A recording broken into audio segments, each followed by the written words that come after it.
নমস্কার, কেমন আছেন সবাই? আশা করি ভালো আছেন।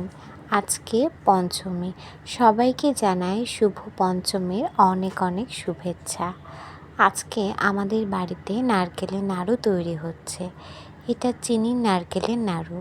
এর মধ্যে রয়েছে নারকেল, দুধ, চিনি, এলাচের গুঁড়া। সব কিছুকে মিলিয়ে খুব সুন্দর মতো পাক দেওয়া হচ্ছে। বেশ অনেকক্ষণই সময় লাগে এই নারকেলের পাকটা আসতে। এই নারকেলের নাড়ু ছাড়া তো পুজো অসম্ভব, তাই পূজার আগে আমার মা আর বাবা মিলে নারকেলের নাড়ু বানাচ্ছে। হাতের মধ্যে খানিকটা নারকেলের পুর নিয়ে ভালো মতো করে গোল করে এই নাড়ু বানাতে হয়।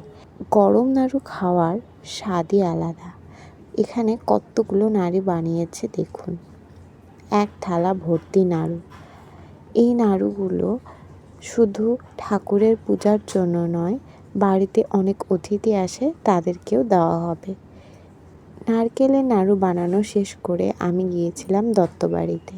আমার একটা শাড়ি ছিল, সেই শাড়িটা আনতে গিয়েছিলাম। অষ্টমীতে পরার জন্য আমি একটা মণিপুরি শাড়ি নিয়েছি।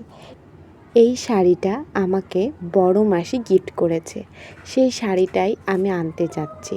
এটা আমি আপনাদেরকে খুলে পরে দেখাবো।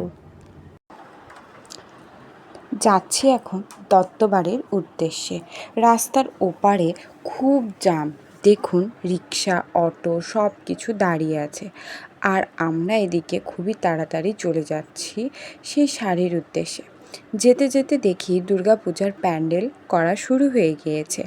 আর দেখা পেলাম একটি মা দুর্গার প্রতিমার। পঞ্চমীতেই মা দুর্গার দর্শন পেয়ে গিয়েছি। দেখুন কত সুন্দর এই মায়ের মূর্তিটি। যদিও এখানে ডেকোরেশনের কাজ শেষ হয়নি, তবুও অনেকটা কাজই কিন্তু এগিয়ে গেছে। আস্তে আস্তে রাত হয়ে গিয়েছে, তাই পূজা প্যান্ডেলের সমস্ত ডেকোরেশনের লাইটিংগুলোও দেখতে পেরেছি। লাইটিংটাই থাকে অন্যতম আকর্ষণ। রাত হলে নানা রকম আলোকসজ্জা দেখতে খুব ভালো লাগে। আপনাদের এই ভিডিওটা কেমন লাগছে? যদি ভালো লেগে যায় প্লিজ লাইক করবেন, আর চ্যানেলটা সাবস্ক্রাইব করতে কিন্তু ভুলবেন না। এখানে প্রতিটি বাড়ি সুন্দর করে এরকম মরিচ বাতি দিয়ে সাজানো হয়েছে, দেখতে খুবই ভালো লাগছিল। আসুন আপনাদেরকে সেই শাড়িটি দেখাই। এখানে নিয়েছি আমি একটা মণিপুরি শাড়ি, একটা না আসলে দুটো আছে, একটা আমার আর একটা আমার বোনের। হলুদ রঙের নিয়েছি, এরকম হলুদ শাড়ি, সাদা পাড়। শাড়িটা কেমন হয়েছে আমাকে জানাবেন। দেখা হবে নেক্সট ভিডিওতে। টাটা।